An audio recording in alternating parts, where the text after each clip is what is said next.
up middle childhood years. It's hard to believe, and again, we've gone through it pretty quickly as we approach the end of this particular stage of development.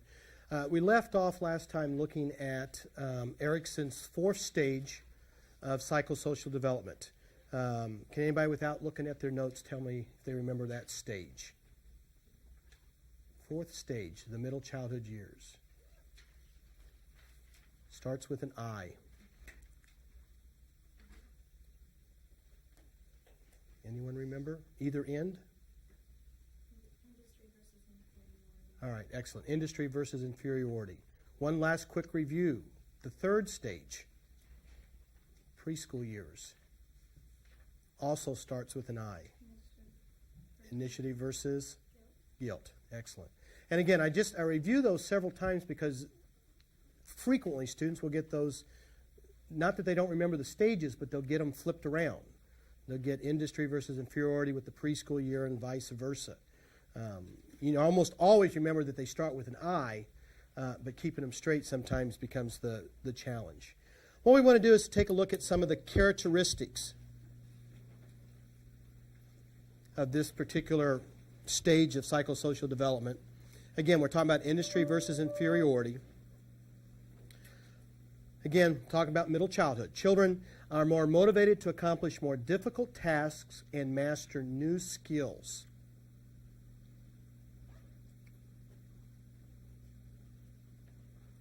Let's think of, and again, think of your own experiences during, again, any period of time, and again, it's a fairly lengthy stage in terms of 6 years.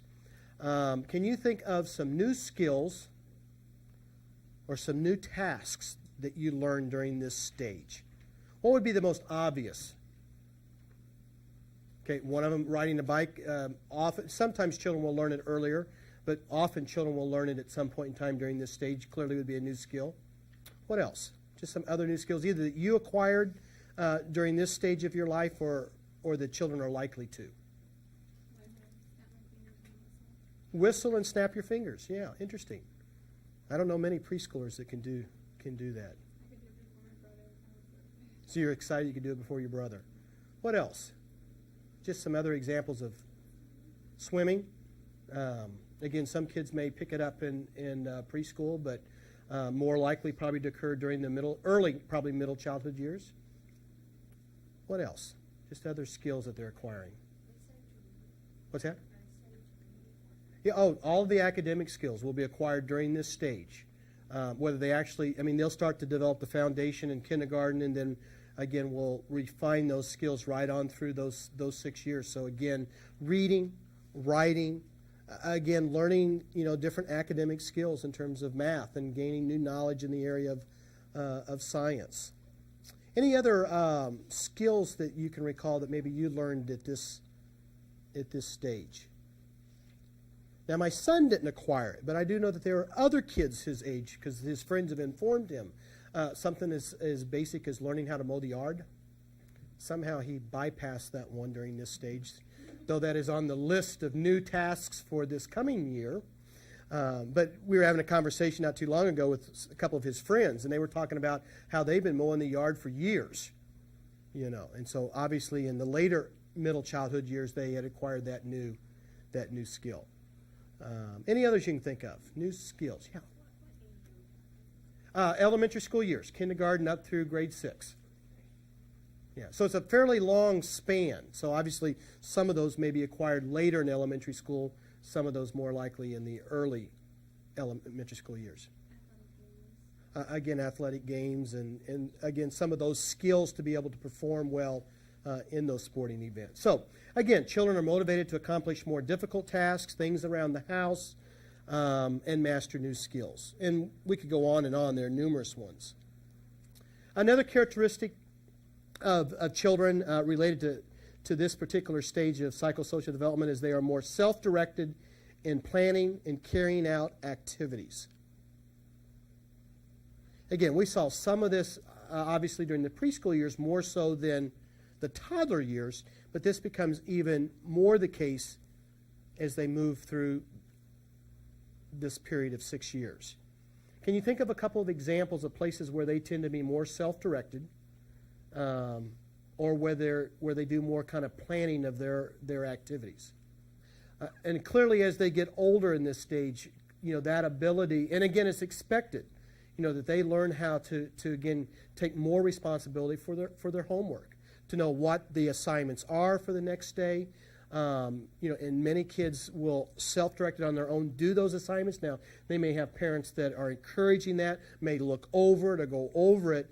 But again, particularly by the time they get to 5th and 6th grade, there's the expectation not only that you're capable of writing down what those assignments are, doing those, but also making sure that you complete the process by seeing that those are turned in the next day. And again, a lot of kids, it's not uncommon again to have done the homework and then somehow manage not to get it back to school that next day. Got misplaced, wrong book, left at home, number of things, and we've found that in our own household at times. So clearly in the area of schoolwork and homework would be an example of that.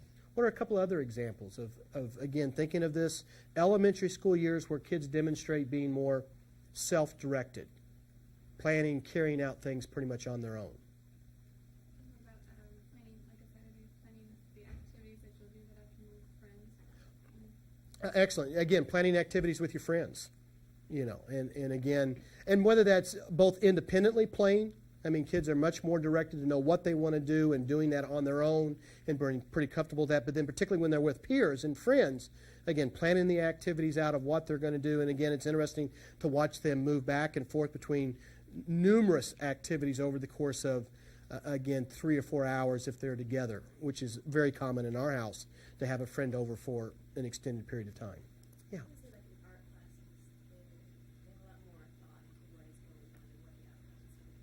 Excellent. In terms of an art class, again, when they're often probably given a lot of freedom to draw or do whatever it is they want to do, to be able to think through that and then to carry that on to completion. And to figure out ways to do that. I think, again, one of the things that I found as a parent, no longer, but just having completed the elementary school years, is over the course of that 6-year period of time, how many projects we've had and how many things we have built, from cities to forts to you name it.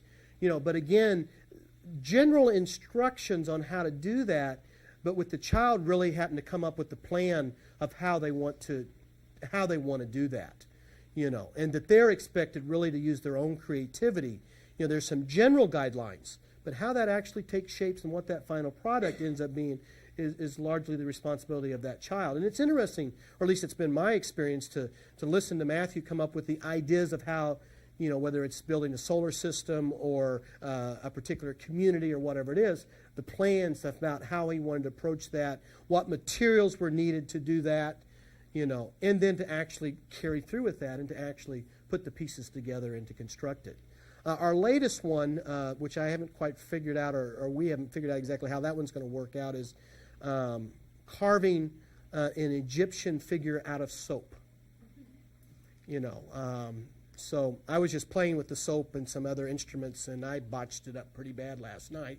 So we'll see what the end product comes up with. So he's got a plan, so we'll see how many bars of soap it takes before that one gets completed for those bonus points. But again, they're much more self-directed, and they're much more able to develop a plan and carry out those activities, anywhere from, the play things that they're involved in, to the things related to school. This age group really enjoys problem-solving games.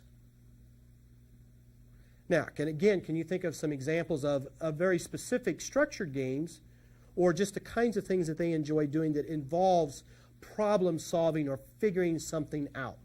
They like that challenge to master kind of a mystery or learning strategies of how to do something.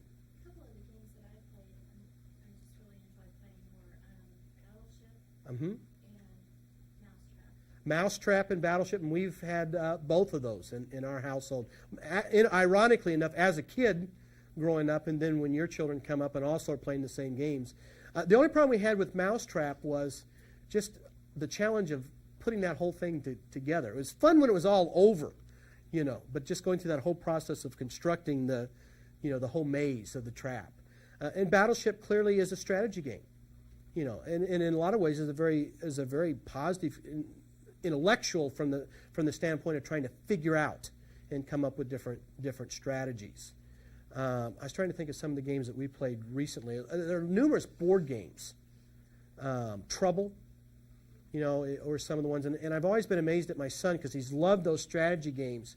And what's funny is, and he really is into the strategy. Do you send somebody back when you land on them, or do you move ahead or whatever? And I remember, never forget, we were at his grandparents' house and we were playing one of those games, and he just looked at his grandfather at one point and says, "You're just not very good at this game, are you?" He said, if you would have done this, and if you'd made that move and moved that many places, you could have done this, this, and this, and you could have won the game. Now, see, his grandfather was just doing what? Just playing the game, just having a good time. But my son was into the strategy of how to win the game, and he very quickly was letting people, letting his grandfather know what he should have done, strategy-wise. And he loves those kinds of. He likes winning, but he also knows part of the key to winning is the strategy. Trying to master that. There are a couple other board games that really involve problem solving.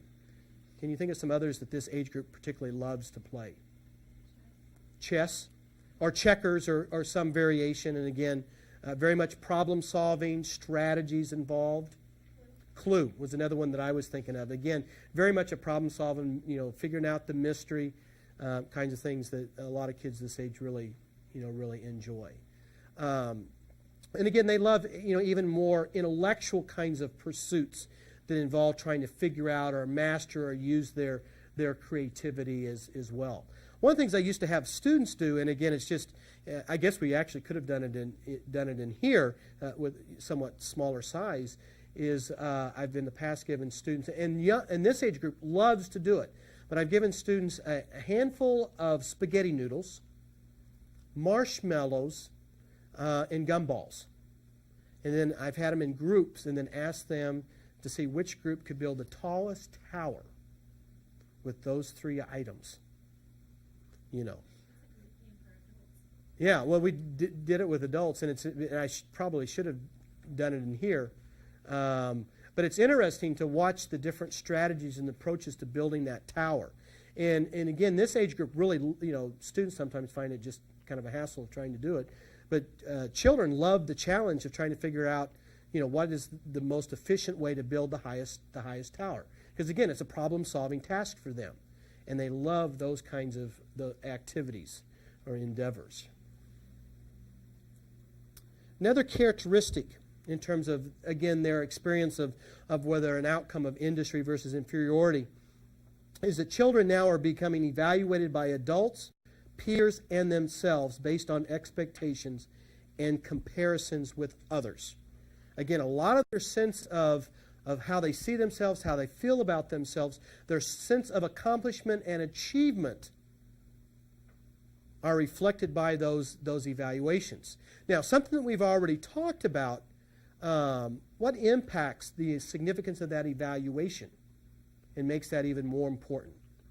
It goes back to one of those cognitive limitations that begins to dramatically change. Can anybody? Decentration clearly is a part of that. What else? What was another one of the concepts that's changing to where those evaluations become probably more significant in their development of self? Anybody think of another one of the cognitive aspects? Where do those other opinions become important and why? Anyone remember? What about the role of egocentrism? How would that play into this?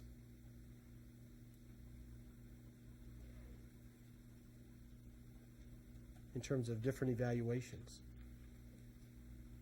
See, once they begin to realize that people have different opinions, different ways of seeing things, what they may begin to realize is peers may have one perception or evaluation of them, parents may have another, and they may have a different one even apart from that.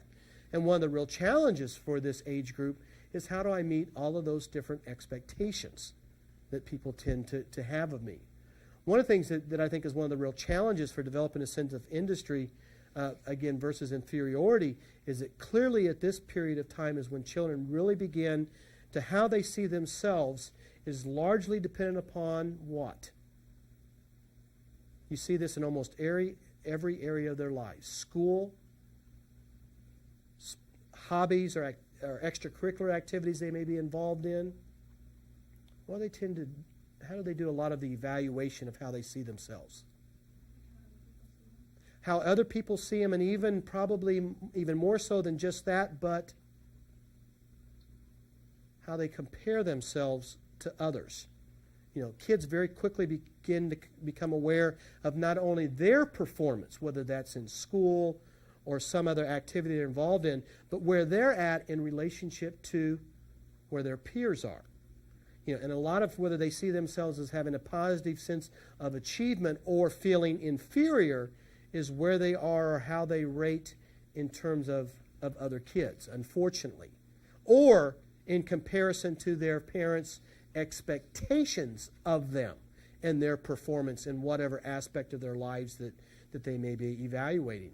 And it's interesting, based on, again, parents' reaction and response, a child may actually, can you think of how a child may actually be exceeding and still experience a sense of inferiority? And that may seem really strange. And maybe you never had that experience as a child. I know I've been unfortunately guilty of it sometimes as a parent. Child comes home, they've had a math test, you know, and parent asks, well, how'd you do on the math test? 85%, which is B, middle range B, not too bad. Now, if you got an 85%, how would you feel about yourself? Pretty good? Yeah, not too bad, particularly, let's say math maybe isn't like your strongest subject. Now, how can I, as a parent, make you feel inferior when actually you had achieved, or you thought you had? And I can do it pretty quickly with one or two or three comments.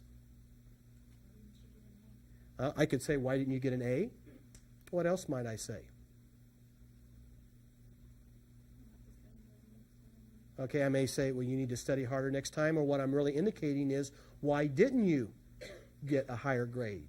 Or why didn't you get an A? Or which ones did you miss? What did the other kids in your class do? How many scored more than you did? You know, and all of a sudden the child is beginning to internalize what? What's the internal message? Unfortunately, B was not acceptable, wasn't good enough. Yeah. And I've even seen it happen, probably have been guilty of it at some point, where the child got a 97. And so the question is, it's intended to be helpful, but isn't always. Which one did you miss? Got all of them right but one, and the focus is on the negative one that you missed. And then all of a sudden the child still with 97% may feel like it wasn't good enough. And that the only way I can really feel good about myself or feel a sense of industry is if I am, which is almost virtually impossible, perfect. Not only perfect some of the time, but all of the time.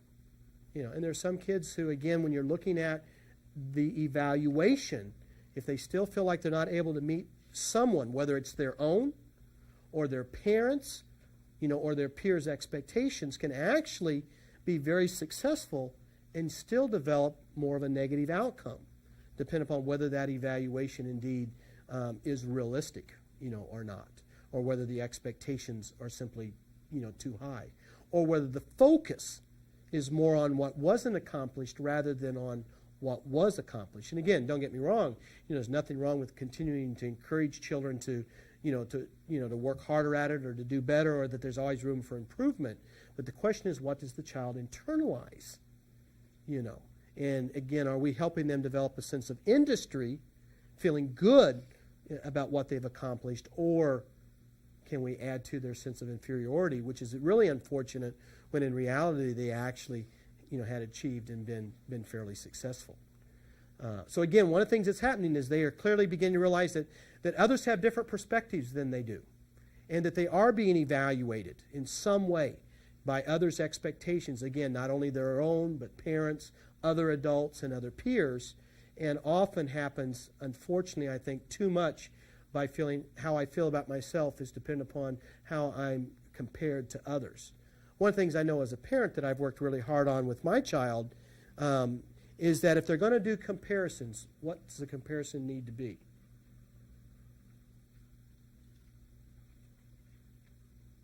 We focus a lot on helping the child, if they're going to do any comparing, is to compare what they've done with themselves rather than with other children. And the reason why? On a given day, at any point in time, someone's always going to do better, and so the issue really isn't so much on how he's done in comparison to how others have done, as much as it's really more of an issue of how has he done compared to what he's capable of doing, and has he done his best work? And if he's done his best work at that point in time, then he's successful. He's achieved. And that's all that really can be asked of him. Now, we can continue to look at ways that we can learn something better or do something, better, but it needs to be more in an issue of improvement, but still feeling successful about what's been achieved, at that point. But it's interesting that he understands that concept, but he lives in a society where so much of success is based on comparison with others. And again, we've talked about this, I think, a little bit in here before, but we live, and again, I'm very competitive myself, but we live in a very competitive society. And I think it's really interesting when we look at something like the Olympic Games. Where is all the focus and energy at when we think of Olympic winners? Huh? Gold medals. And it's interesting, how can you feel a failure with a silver or bronze medal? Of which what might have separated winning gold versus silver, literally, in many sports, 1/10 of a second or less. To me, those who made the team, were all winners.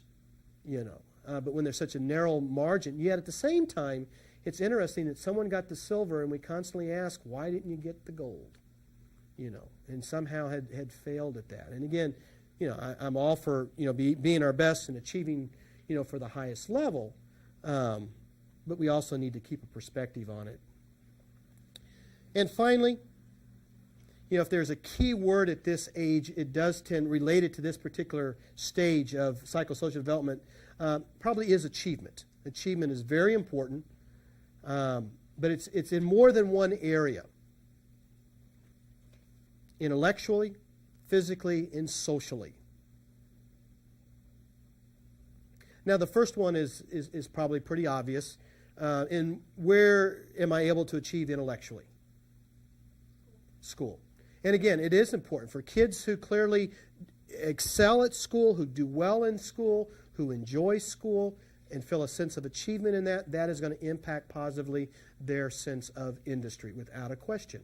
And because so much of their life evolves around it, and there is a lot of expectations about doing well.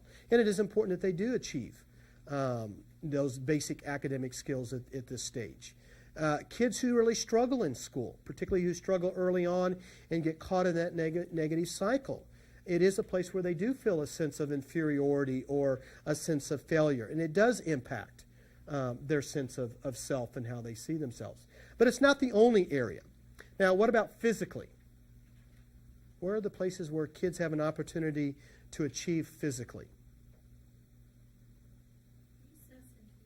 Recess and PE, and we can add to that sport teams. Exactly. And again, how does their sense of achievement get played out there? And we'll talk more about this when we talk about games more specifically.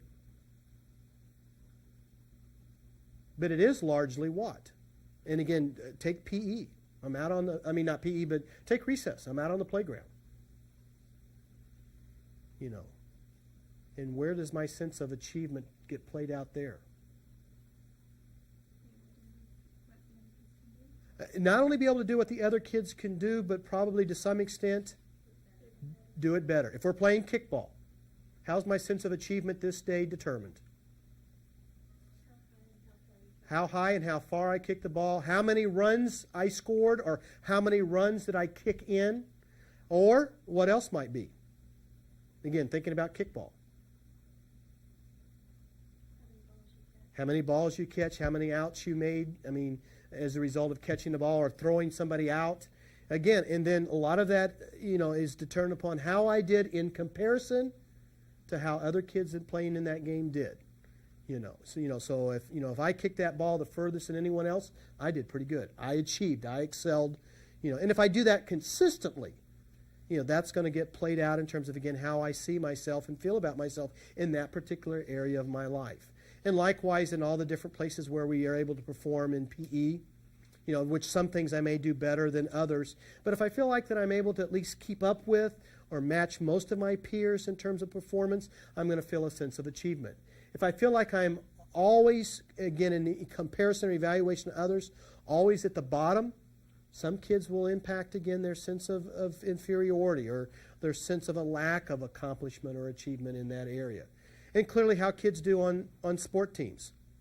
Again, if they play, sports, whether that's baseball, basketball, soccer, gymnastics, whatever it may be. Again, most of those, again, and I'm not against them at all. My son does them, are, again, competitive. And they're about, doing well. And even if you even if you emphasize the team part of it, kids still evaluate themselves in comparison to how many hits they got compared to somebody else on the team, or how many strikeouts they made, or how many kids they threw out, or how many baskets they scored, or how many times they stole the ball. But I need to feel like that I'm achieving or excelling at some aspect of whatever I'm doing. And again, we put a lot of emphasis, on that, even in those places where we emphasize team over individual. And whether coaches do that or society does that, no matter what you do, they still tend to do that internally amongst themselves. And we'll see where some of that gets played out a little bit later. And finally, which may be maybe not the most important, but a critical area of a sense of industry and inferiority, has to do with socially. And what would that be? What becomes probably the key determinant? And if this one, I feel a sense of achievement, in some ways may actually help override not doing quite as well in the other two. How many friends you have, exactly. Having good friends and someone that you really can call you friend, and they call you friend. And you've got someone that you can play with at school, that you interact with regularly at school, someone that you're able to invite to your house on a regular basis, or you go to their house, at this age is very, very critical. And not to have that, you may excel academically, be at the top of your grade, top of your class, but if you don't have some good friends or someone that you can call a good friend, those kids internally struggle some, I think. Because friends tend to be so important. They can be real fragile at this stage. But having friends, very, very critical. And my guess is to kids could very well be the most important of these three areas. And obviously kids who feel like that they're able to achieve in all three of those areas are going to feel a sense of industry. And they're also going to feel a positive sense of self-concept and high self-esteem. Doing at least well in school. At least doing about as well as everyone else is doing. At least physically being able to, again, match up with most of the other kids in my age group. And then having a network of good friends. All those are going to be real important. Again, Erickson would say we want to have a little bit of, mostly the positive outcome.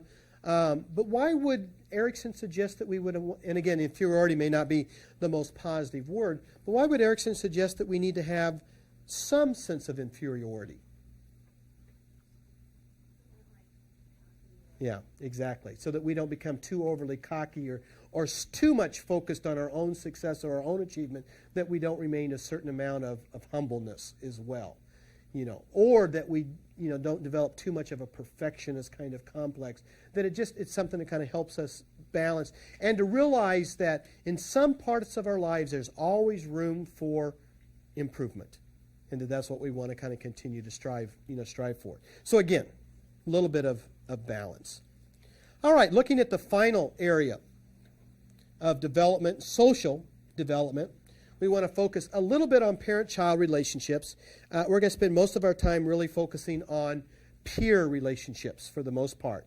What do you remember, as much as you can, and I know it goes back several years, what do you remember changing about your relationship with your parent during this stage? Because one of the things that we find, and it'll happen again in adolescence, that clearly parent-child relationship goes through a transition. It shifts and changes. What do you remember changing? And it may not be overly significant. What was different about your relationship with your parent as you begin to move through the elementary school years? Anything stand out in your mind?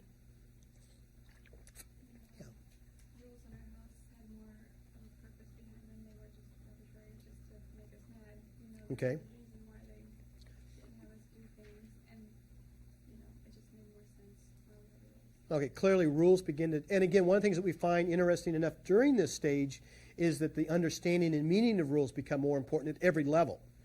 So all of a sudden rules begin, particularly if parents have done a good job of maybe helping us explain reasons behind that. The rules that they have don't tend to be just arbitrary to make us unhappy and miserable in our lives, but they really do have a purpose and a meaning. What else did you notice was different about relationship with parents during this stage? Yeah. I think there's a little bit more freedom for children. They let them do stuff, make decisions as opposed to Definitely. One of the major changes that take place is clear, and again, starting in the early elementary and continue to increase. And will obviously be even more the case in adolescence, but significantly for the child really feeling a greater sense of freedom, taking on more and more responsibility, having more control over their own lives. There's something, and again, it will vary depending upon the individual child. But at that point in time when that child is able to stay home for the first time by themselves for some period of time, again, feeling a great sense of freedom, a great sense of being grown up, and clearly having more time away from parents, is a great sense of freedom and independence, and being responsible for my life and my actions at those times when mom and dad aren't around. And clearly more responsibility for the choices and decisions I make when mom and dad aren't around and I'm in other settings, without a doubt. So again, there is a transition. There are changes that take place. Typically, in most households, parent-child relationship changes with less time spent together.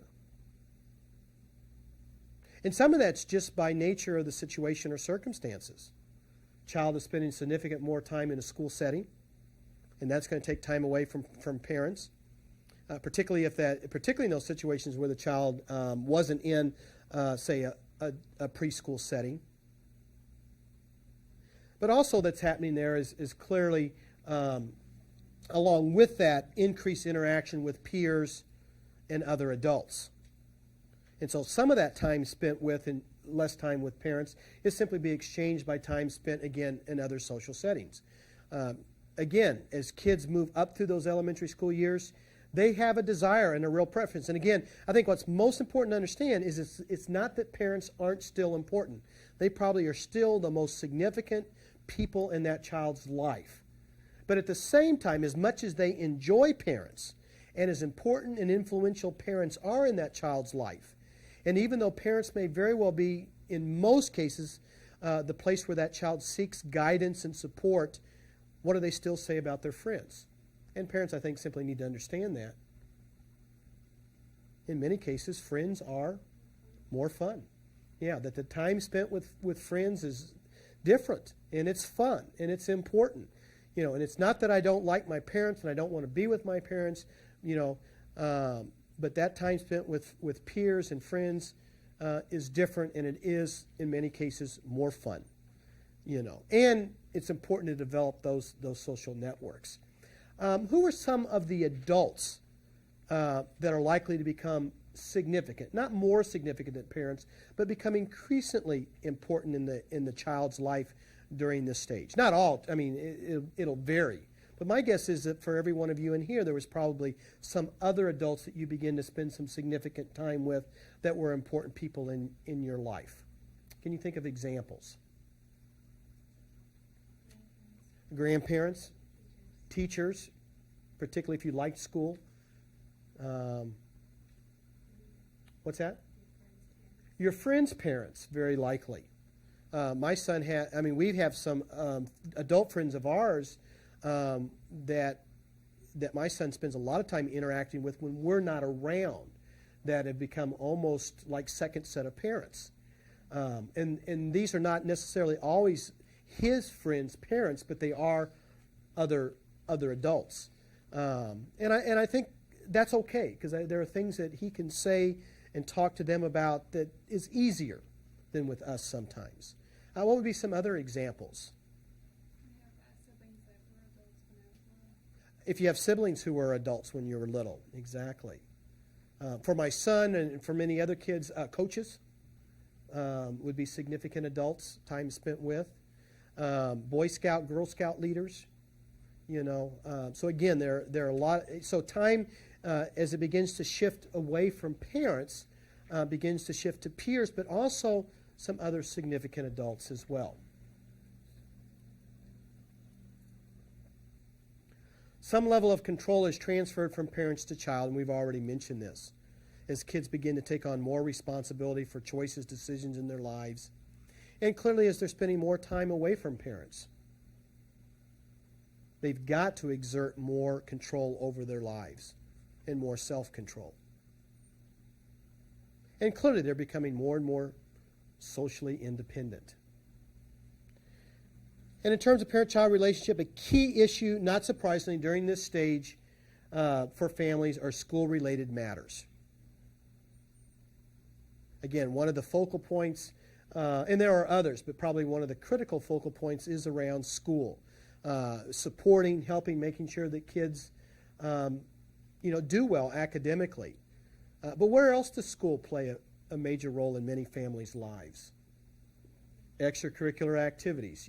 Again, it seems like we spend a significant amount of time at the school building for one activity or another, open houses, parent-teacher conferences, the different activities that schools now are planning to increase parent and family involvement, all make a lot of life, and again, will only become more the case as kids move out of the elementary school years and then begin to move into junior high and high school years as well. So again, school plays a central role in children's lives. Good question in terms of homeschooling. And there are a lot of different opinions about that. And I think a lot of it depends upon what parents do that homeschool to make sure that children have opportunities for other social interactions. In some cases where I've seen that children have been really isolated and have had difficulty socially interacting, not only with other children, but with other adults, when they at some point in time had to re-engage society. And sometimes will lack some of the social skills that they really need to be successful.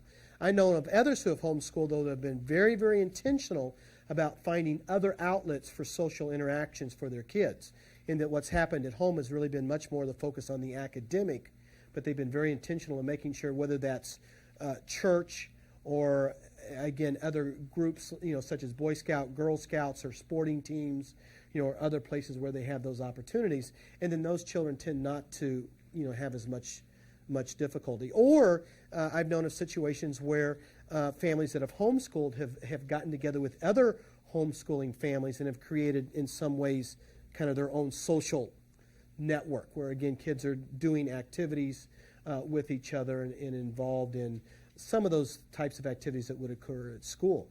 But if there were no social interactions, I think it would have an impact socially, for sure, at least for some kids. And I've known of some who have had a really hard time re-engaging at whatever point in time. And sometimes that's, when they go off to college, or go off into the workplace.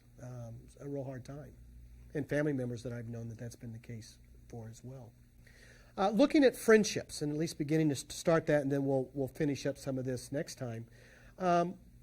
Thinking back in terms, and again, whether you think about it during middle childhood or at any point in time in your life, real quickly, what are we talk about, this age group will talk about the importance of friends, and from this point on, friends become increasingly important in a person's life. But why?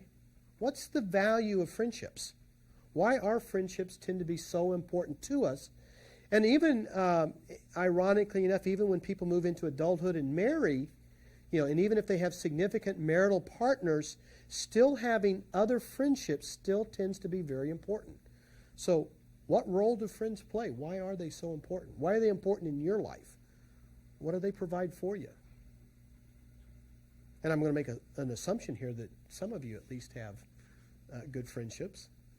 Yeah. I Right. know that my friend and I, one of them, we've been friends since we were in diapers, and we've been at, so we've grown together, and we've been at the same level. We share. It's just able to share our lives with each other. Yeah, there's a certain value in the connectedness that comes with a really good friend, particularly one that you've had going back virtually your entire life, where you have that level of trust and that comfortness where you can share with each other. And there's a lot of emotional support that comes from that experience, as well as just that it meets a very important basic human need, and that's to feel connected to others. What else? Other things that are important or valuable about friendships. That's probably one of the most important things. Why else are having good friends in our lives important? Any other reasons? Yeah. Fun and entertainment. I mean, we kind of look at that and say, well, gosh, that doesn't seem like not quite as important as the sharing and the intimacy and those kind of things, but it is. I mean, friends are one of the places where who we enjoy life with, that we unwind with, that we have fun with, and what we fail to realize sometimes is that's really critical in our lives in terms of helping reduce stress down, ways that helps us cope with the challenges and stresses of life sometimes, the demands of life.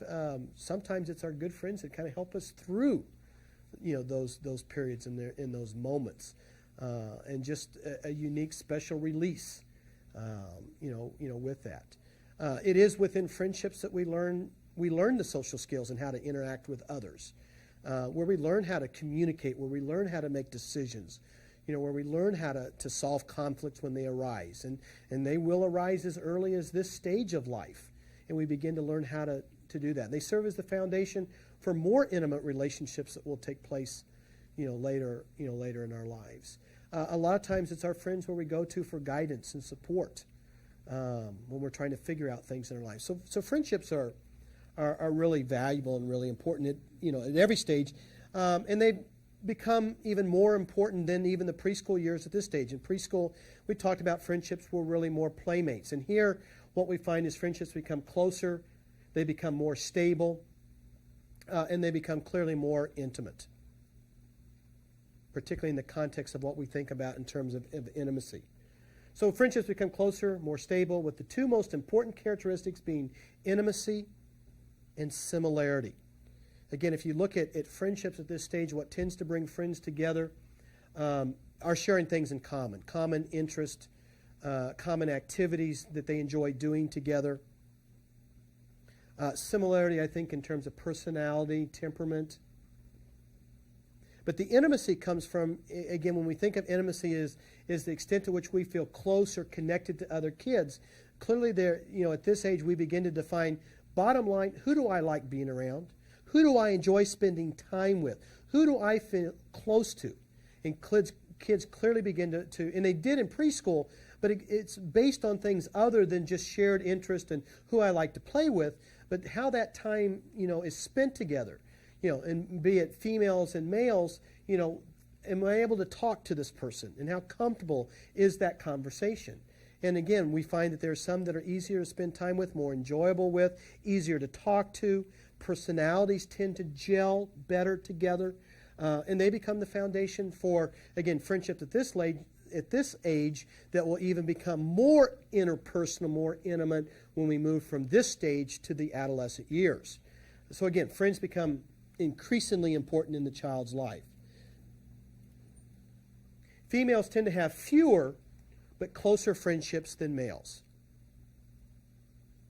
And we're going to talk about games in our next session, and what we're going to find is that male play groups or male groups tend to be larger.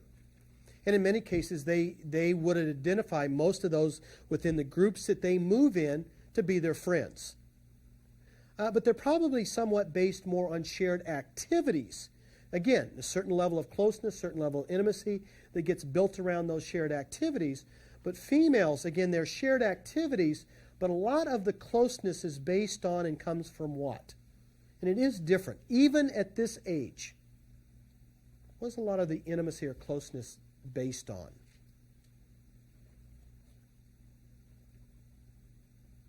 It's time spent together, but when girls get together, how do they spend a lot of that time? Talking, sharing, and sharing more about their lives, their feelings, their experiences than males tend to do, generally. And again, there's some wide variations there. And males tend to be somewhat more focused, again, on the activities, and sharing that's taking place tends to be more related to those activities than to talking as much about their life. And don't get me wrong, boys do, at this age, males do talk about aspects of their lives and things that are going on, but probably not as deep of a level as females tend to do. They generally have several best friends. That's not uncommon at this stage. But they tend to only play with one or two at one time, or spend time together with one or two at one time. For both, yeah. And that will be definitely probably more characteristic of males in some ways. My son has a number of, several, that he would put in his category of best friends. But rarely, and he'll have kids come spend the afternoon with him after school, and he'll have kids come with us down to the lake most weekends to spend the weekend with him. But it's almost always one, never more than two. Now that may be our rule, not his. But why is that? Why would kids tend to, at a given time, interact with fewer than the total number of friends they have?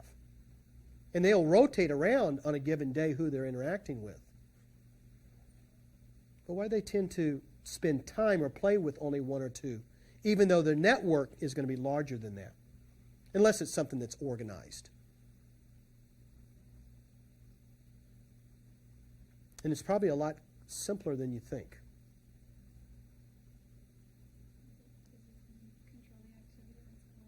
Sure, it's a lot easier.